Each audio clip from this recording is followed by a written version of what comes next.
And that box went away. Oh.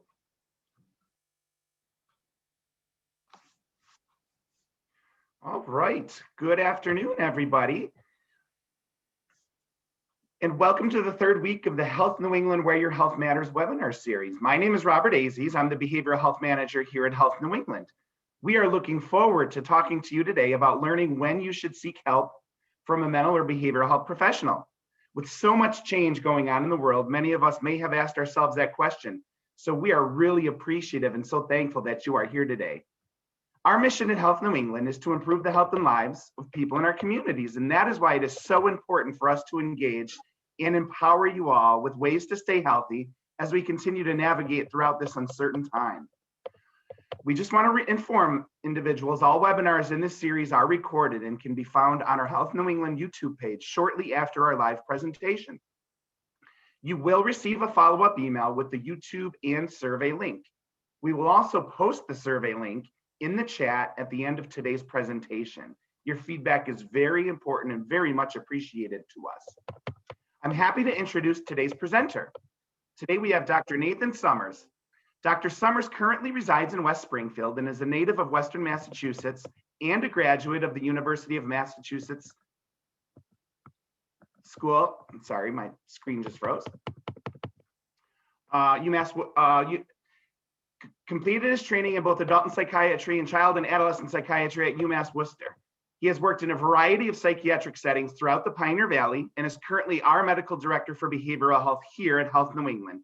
And Dr. Summers also maintains a private practice in Wilbraham. In this presentation, Dr. Summers will review common psychiatric conditions, what their most typical symptoms are, and what the signs are that you or your loved one may benefit from working with a mental health professional. We may also get the typical treatment options for these illnesses and what to expect in your first meeting with a psychiatrist, a therapist, or a behavioral health specialist. If you have any questions you would like answered throughout the presentation, please enter that in the question and answers, not in the chat. We will have Julia, one of our colleagues, who will be moderating the Q&A for us.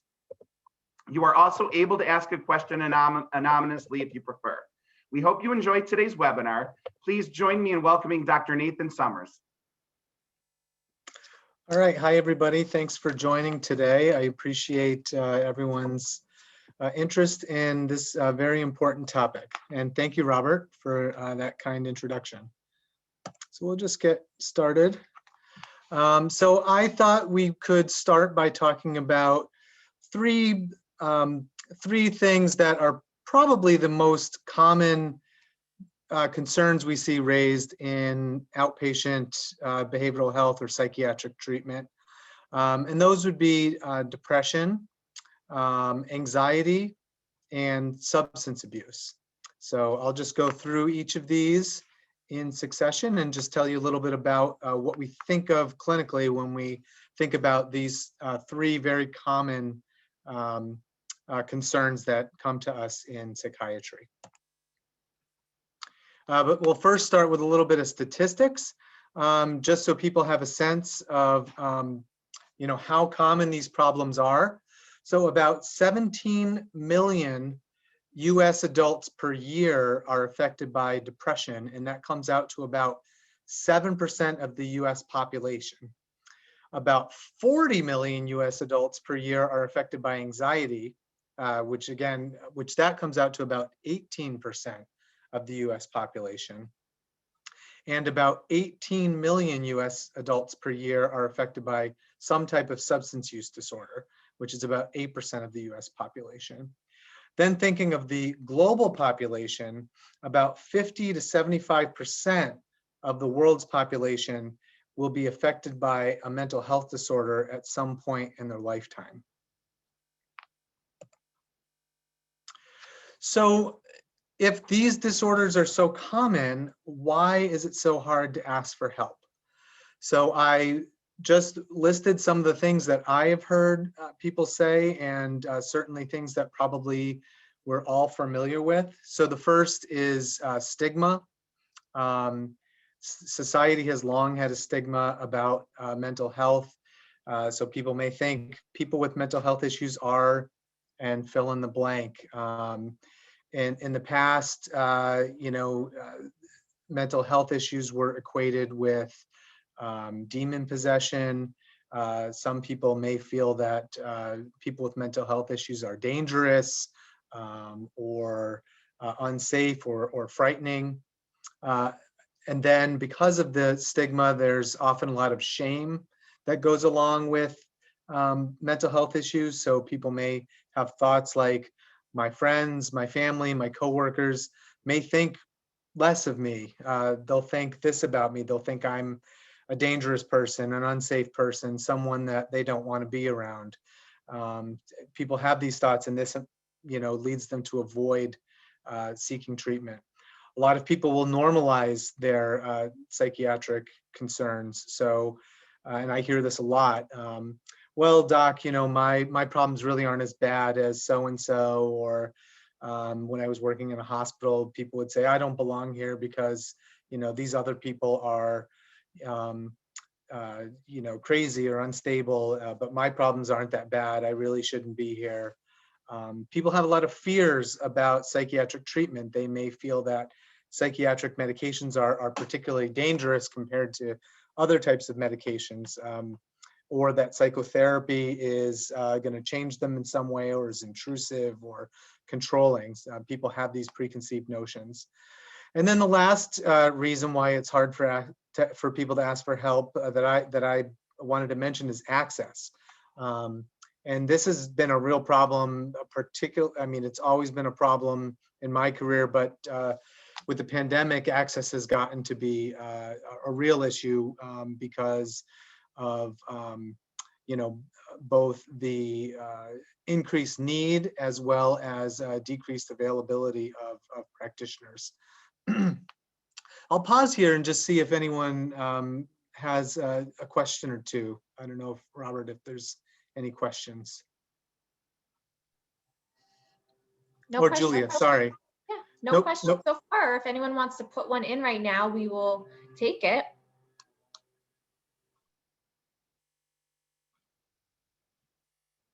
All right, sounds like not, so I'll keep going. Okay, so I just start with depression. Depression is very common, as I mentioned. Many people will deal with depression at some point in their lives.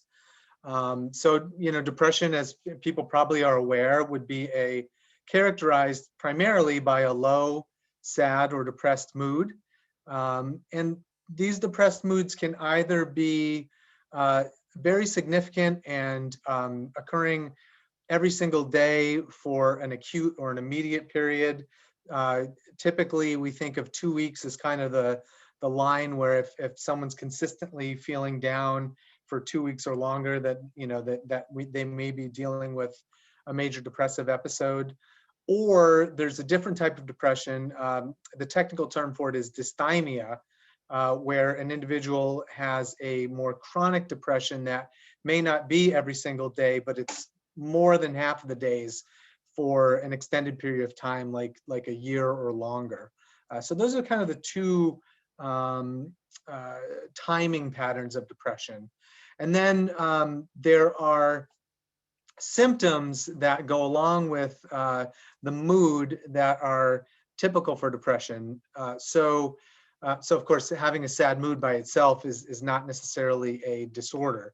But if the sad mood is also accompanied by losing interest in activities, losing interest in things that bring you pleasure, or just inability to enjoy things that usually bring someone pleasure, that technical term for that is anhedonia.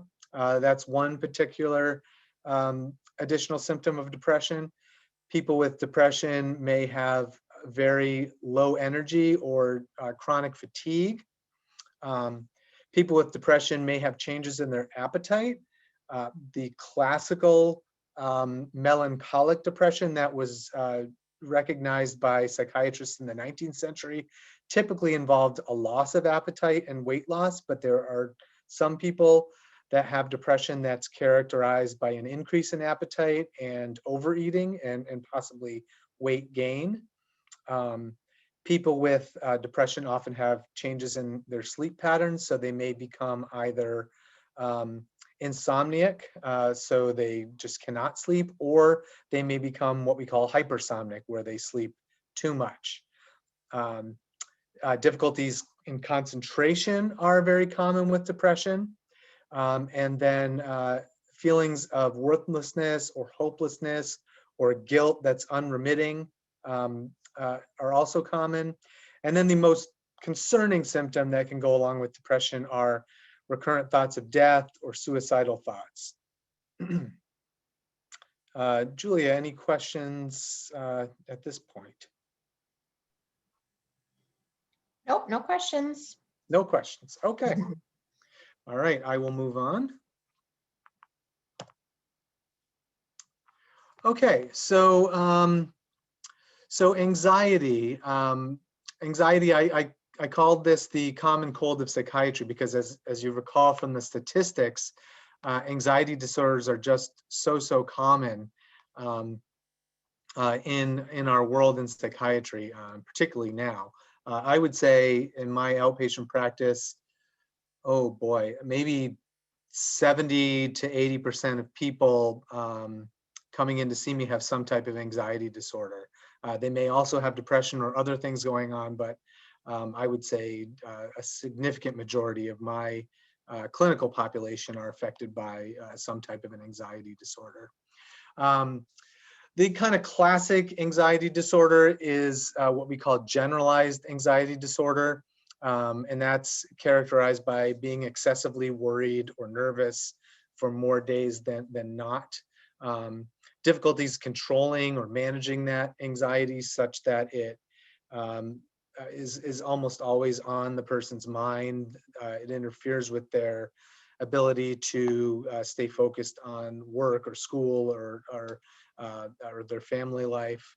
And then like depression, the worried feelings are accompanied by other symptoms such as restlessness or feeling keyed up or on edge. Like depression, people with anxiety can feel fatigued or low in energy. People with anxiety will feel like depression that they have difficulty concentrating or feeling that their mind will just go blank when they're trying to do a task. People with anxiety disorders are sometimes quite irritable and snappy and short with others. People may physically feel muscle tension, and like depression, people with anxiety may have significant difficulties with sleep. So that's what we call generalized anxiety disorder, but the anxiety disorders are a fairly large group that we think of in outpatient clinical practice.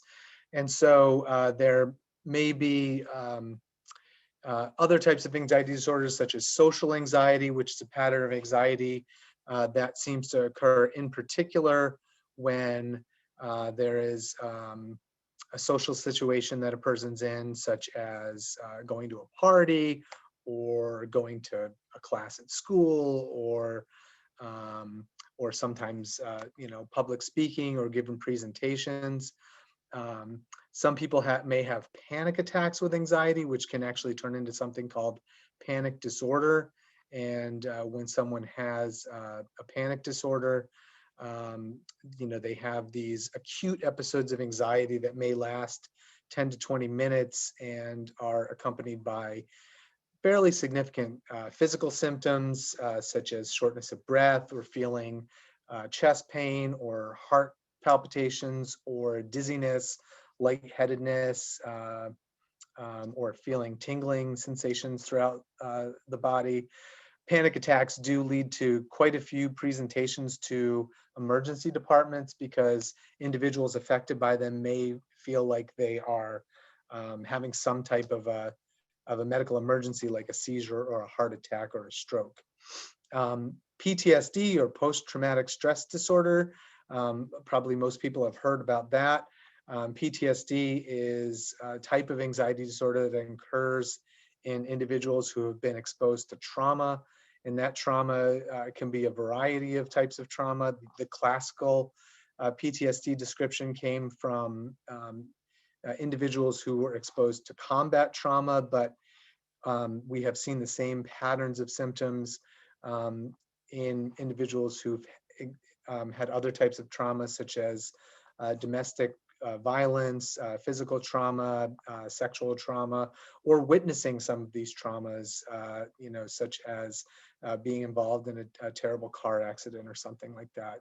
And people with PTSD may have a lot of the symptoms of generalized anxiety, but they may also have flashbacks of their traumatic experiences, or intrusive memories of those experiences, or nightmares, or constantly feeling fearful that they have to look over their shoulders. OCD, or obsessive compulsive disorder, is another type of anxiety disorder where individuals, because of their anxiety, they will get a thought stuck in their head, such as, for example, I'm going to burn the house down, and they will engage in some type of a ritualized behavior, often like checking things over and over again. So the person might have to go in and out of their house a dozen times to check the stove or the coffee maker, or they'll be driving and they'll get an idea in their head that they may have hit someone with their car when no one's there, and they'll drive back and forth, or other types of ritualized checking behaviors. Julia, any questions at this point? Yeah, we have a couple questions. Okay. The first one is generalized anxiety something that should always be treated, or something that should be treated necessarily?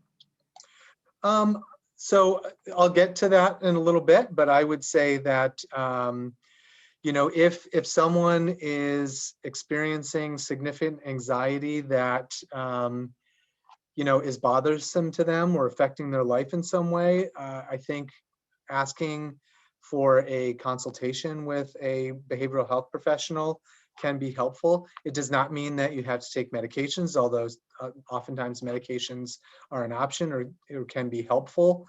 But I certainly think that exploring treatment is never a bad idea.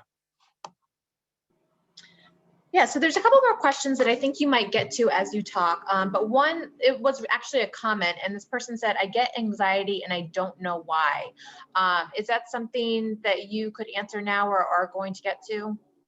Well, I could just quickly say that both depression and anxiety, can occur in the context of some type of an acute stressor. So there's a lot of overlap between, say, depression and grief. So if a person's experienced a significant loss of, a loved one or a pet, or perhaps, a younger person has moved, so they've lost a lot of friends, there's a grieving process that is considered not pathological. That's considered normal, but a lot of the symptoms of grief and depression overlap. But when the grief becomes prolonged and you start having other symptoms such as loss of appetite or sleep problems, or certainly suicidal thoughts, or just that the grief is not getting better after a reasonable amount of time, that could be depression. Same thing with anxiety. So there might be an acute thing. There might be a thing you can identify that's causing the anxiety, but sometimes not. And that's where working with a professional can help someone identify what might be underlying the anxiety or depression. All right, I'm going to keep going if that's okay, unless there's something that you think is urgent, Julia, but I'm thinking no. Nope, feel free to continue. All right, I'll keep on going.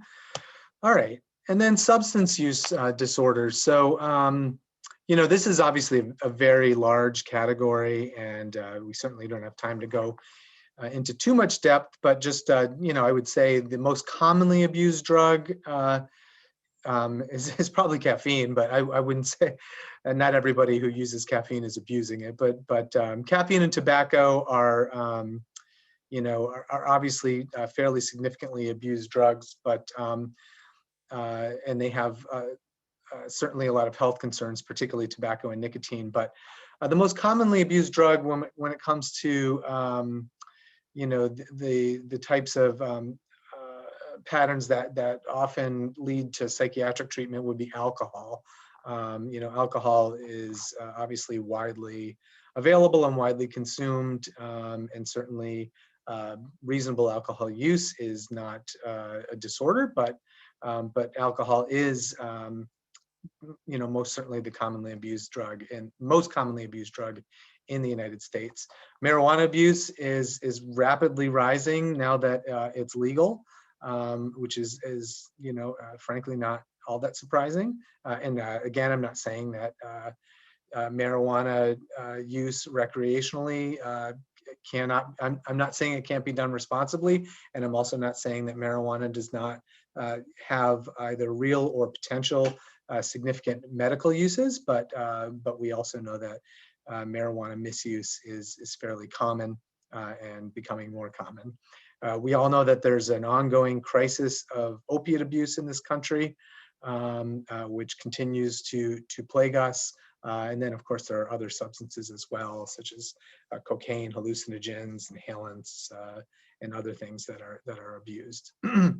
Broadly speaking, when we think of a substance use disorder, they're characterized by a few different things. So, using more of a substance than was intended. So, I went to a ball game. I was thinking I was going to drink, a beer or two, and I had, a 6-pack.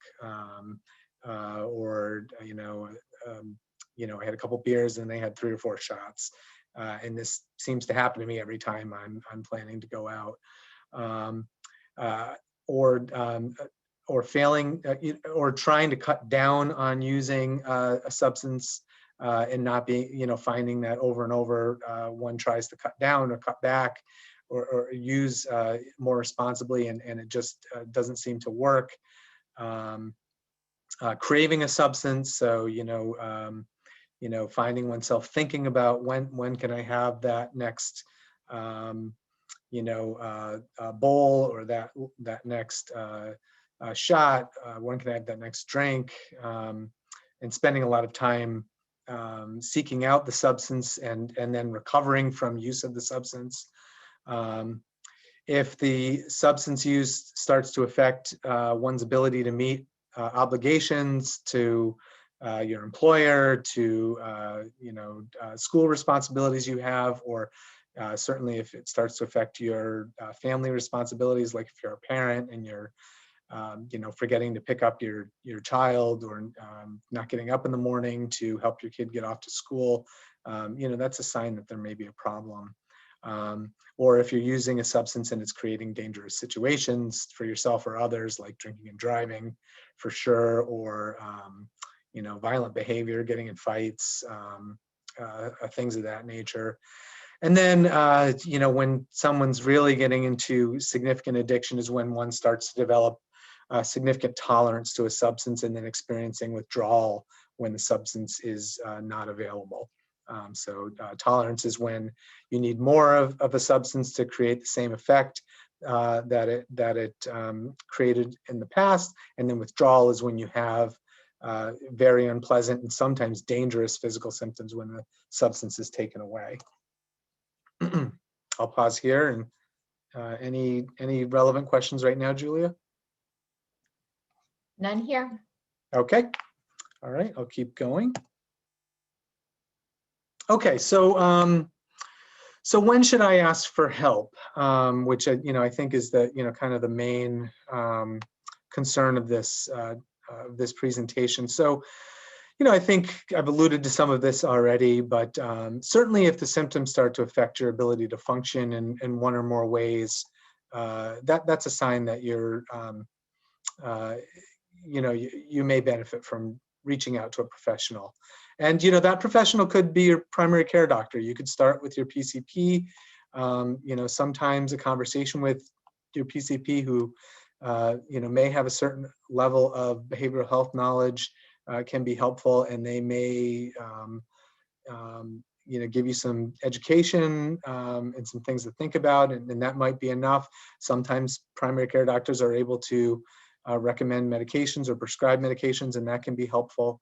And if they feel that it's something that they need to get a professional involved in, then they could refer you to a behavioral health professional. That can be a psychiatrist like myself, or a behavioral health specialist, which could be a licensed social worker or a psychologist or another licensed mental health professional. In Massachusetts, we also have what's called an LMHC or an LMFT. So, but again, if the symptoms start to affect what we call your ADLs or activity of daily living, that's a concern. So if you're not, showering, brushing your teeth, if you're not eating, if you're just not getting out of bed, not keeping your house clean, keeping your clothes clean, that's a significant concern.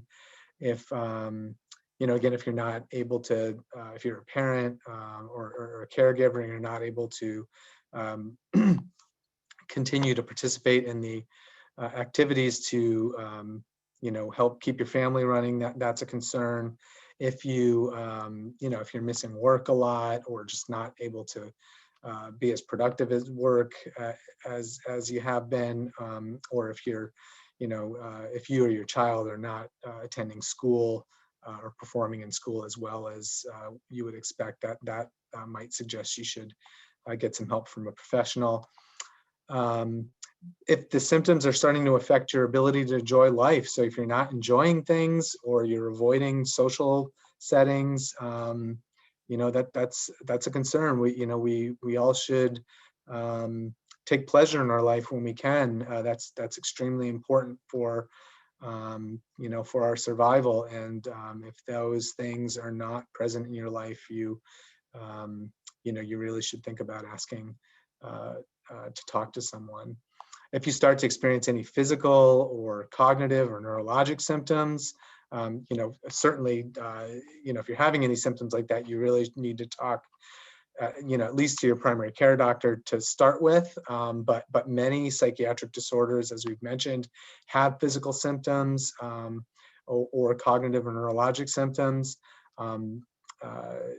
People may become very forgetful, or you may be experiencing confusion. If you're having any, symptoms like that, again, talk to your PCP. And, if they've done a medical workup and they don't find anything, they may want you to see a psychiatric professional. Absolutely, if you have suicidal thoughts or behaviors, you really need to ask for help. That's certainly more urgent. Depending on, if you really think you're at risk, you should, call 911 or go to the emergency room, or there is a psychiatric crisis team available in every county in Massachusetts. So if you Google Massachusetts psychiatric crisis, you would find out who the crisis team is for your area. The providers in this area that most people will use are Behavioral Health Network in Hampden County and Clinical and Support Options in Hampshire and Franklin counties, and then UMass in Worcester County and the Breen Center in Berkshire County. So, absolutely don't wait to ask for help if you start developing suicidal thoughts. And then just lastly, I would say, just when in doubt, ask for help. If you're not sure, it does not hurt to, to ask to talk to somebody. Okay. Now, what should you expect in your first visit? Well, actually, let me just wait 1 second and see, Julie, if there's any questions.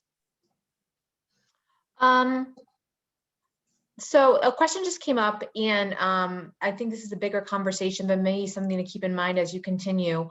Sure. About the limited basic health resources for teens and young adults in this area, and what are the efforts to improve that. So I think just talking about what you were just talking about, how to get access. Yes. This question kind of ties into that too. Yeah. So I'll if you could just remind me, I'll try and address that at the end. Okay. So in your first visit, the clinician's going to have a lot of questions. Some, it kind of depends on the clinician's style and, what their practice is. So, in the old days, if you saw a psychoanalyst, they might just, not say too much and just let you talk. That's, sometimes that happens, but I think more commonly, in this day and age, the clinician's going to have a lot of questions for you on their first visit because they have a lot of information they need to gather to help, you know, try and characterize what's going on and how they can help you and what they can recommend. So they're certainly going to ask for your, what we call your chief complaint and your recent history, or, what we call in medicine, your history of present illness, which is really, why are you there right now? What's going on? Are you depressed? Are you anxious? Are you having trouble with drinking or some other type of substance abuse? What's the context? Are there any recent stressors? How long have you noticed these concerns? What have you done to try and help with the concerns? Has it worked? Hasn't it worked? So they're going to ask a lot of exploratory questions about that. Then they're going to want to know, a fair amount about your history. So your medical history. Do you have any other medical problems going on? Have you had surgeries? Have you been in the hospital? Do you take any medications for any of your medical issues? Are you working with any specialists? They're going to want to know your psychiatric history. So, they'll ask you questions like, have you ever been psychiatrically hospitalized? Have you ever had any episodes of self-injurious behavior or suicide attempts? And so, just understand that, these questions are questions they ask everybody. There's not something about you that's leading the professional to ask these questions. These are the questions they have to ask everybody because they don't know you and they need to understand, what your presentation is and what your, what your level of risk is, so that they can help you make a plan for treatment that's going to be safe and effective for you. They'll ask if you've been in psychotherapy before and was it helpful? If it was helpful, what was helpful? If it wasn't helpful, what was unhelpful? They'll want to know a bit about your family history, in particular, any family psychiatric history. So they'll ask you if anyone in your family has been affected by any mental health concerns. Sometimes myself, if I have a child who's depressed and their parents also had depression, I'll ask if any particular medications have been helpful. They'll want to know potentially if anyone in your family has a substance abuse concern or a history of suicide or suicidal behavior. And then they'll ask about your social history, meaning, where do you live? Who do you live with? Who are the important people in your life? What do you do for work? Are you in school? How much school have you had? What do you do recreationally? Do you have a good social life? Do you have a good social network? Do you have an extended family that you rely on, or do you spend more time alone? Do you have pets? Things of that nature. And then there'll be what's called a mental status exam. A lot of the mental status exam in psychiatry, that's kind of our physical exam. A lot of it is really observations from the conversation, but there may be some pointed questions about, what's your mood like? Are you hearing voices, because hallucinations are, fairly common? Are you, seeing things that aren't there? Again, questions that we ask everybody. So don't be alarmed that you're being asked these questions. It's not you, it's the process. Are you having any thoughts of harming yourself or harming others? These are all part of the standard psychiatric and behavioral health intake process. And then the clinician may, set some goals for you about treatment. What are your goals? Do you want to feel less depressed? Do you want to sleep better? Are you trying to manage your anxiety better at work? Are you trying to manage your relationships at work better, or your relationships at home better? So you and the provider will set some goals. If it's a therapist, they may be more, talking to you about therapy goals. If it's a psychiatrist, they may be talking to you more about medications. But if either professional thinks that, if the therapist thinks medications are relevant, they may help you with a referral, and vice versa. If the psychiatrist is feeling like you may benefit from working with a therapist, they may help you with a referral in that direction. They'll talk to you about treatment options. I will certainly answer questions if we have time about what the different options are, but just quickly, broadly speaking, there are, medication options, and then there are psychotherapy options. Typically, many people start with talk therapy as a primary mode of treatment, and many times that is sufficient, but sometimes medications can be a very important part of treatment. Generally, I don't favor medications by themselves, at least not at the beginning. I usually think that a combination of medication and therapy together is most effective, and there's a lot of data that supports that. But sometimes down the road, when a person's perhaps gotten through their treatment and they're doing well, but they want to stay on medications for a period of time, then that might be a time when someone only works with a psychiatrist to just have their medications managed and checked in on. And then you should expect that the person will give space, to allow you to talk, and they'll listen to you in a non-judgmental way. And that can be very, even just experiencing that once. Some people have never experienced, a situation where they can, open up and tell people about things that have really plagued them and feel shameful to them, and not feel judged for it. And that will, hopefully continue throughout your treatment with the provider if you continue. Okay, and then what should you do to prepare for your first visit? So, most important thing is go to the appointment. So if it's just too much and you're, it's just getting to the appointment is work, then just go to the appointment. Don't worry too much about that. Of course, bring your insurance card and your license and the things that you need administratively, but don't worry too much beyond that.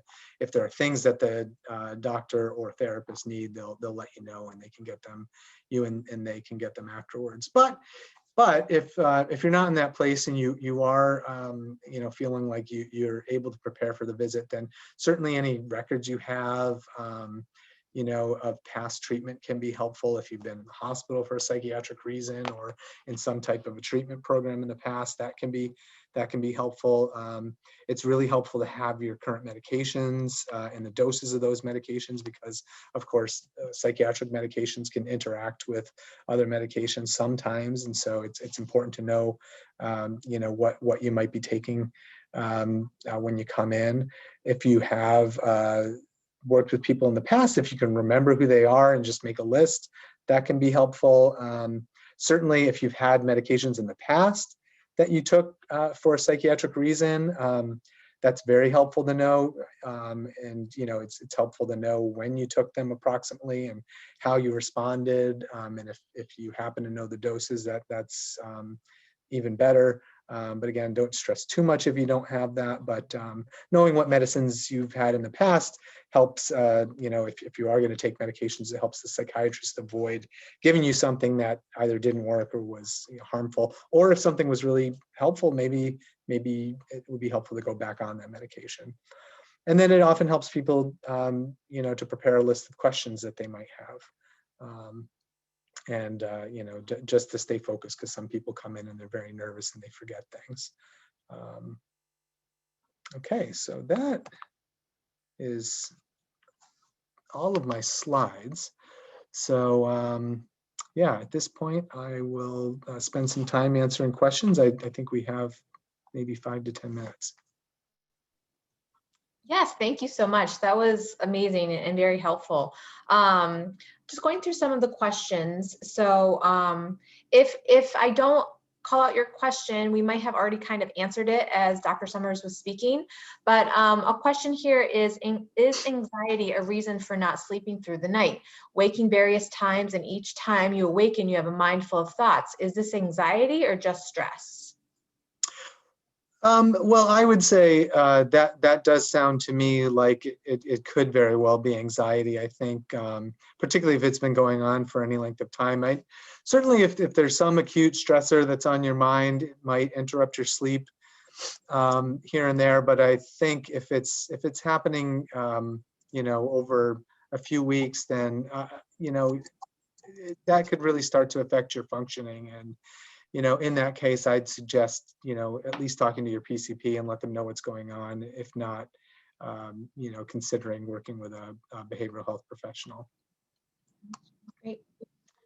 A little bit on the question that I had asked before about access. There's another question that says the pandemic created a greater need for telehealth services. Overall, what have you experienced as far as the efficacy of telebehavioral health? Yes.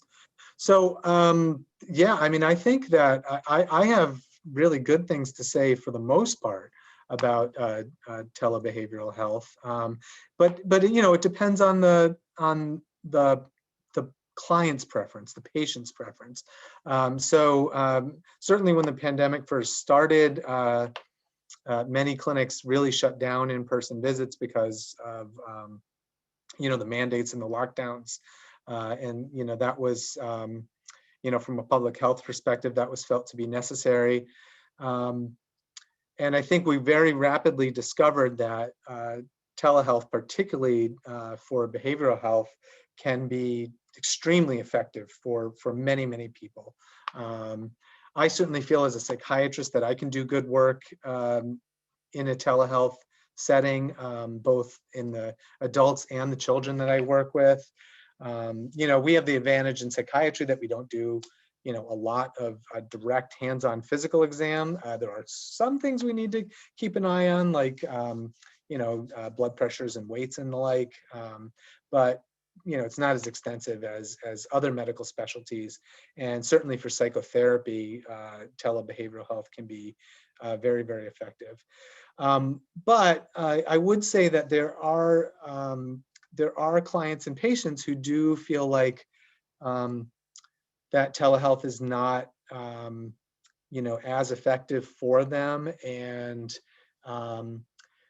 you know, and that has been a bit of an issue because there are more options, I would say, right now for telehealth than in person. It's getting a lot better. I've been back in the clinic for over a year, and I just basically do a combination of telehealth and in-person visits, depending on who's available. But there are other clinicians who are still doing strict telehealth only. There's some day treatment programs that are only doing telehealth.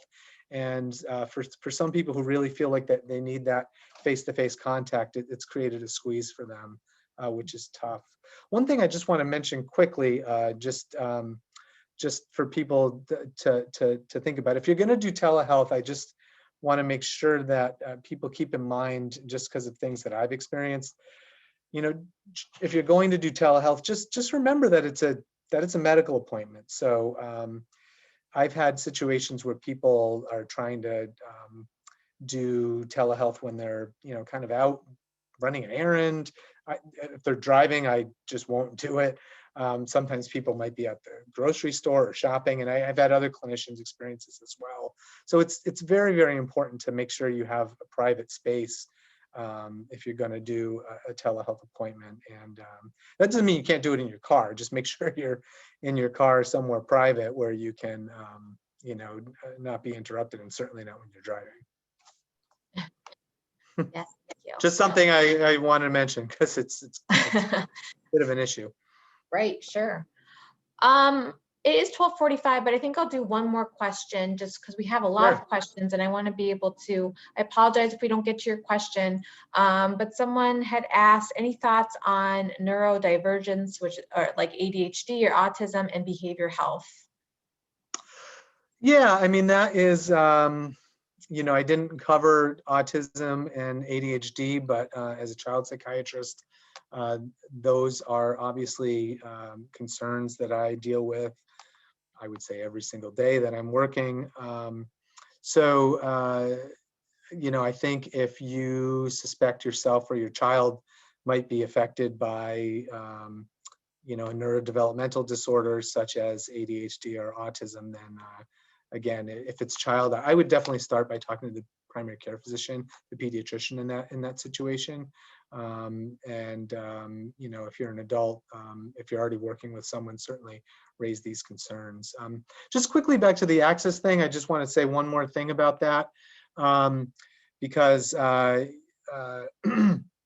it has been a real, you know, more broadly than just the telehealth issue, it has been a real problem lately, the access to psychiatric providers. So I would encourage people to just be vigilant if you or your loved one you feel needs some psychiatric help, and just be persistent. Don't be be polite with everyone you deal with, but just be persistent, because it can be very discouraging, when you're told that, so-and-so is not taking patients, this person's not taking patients.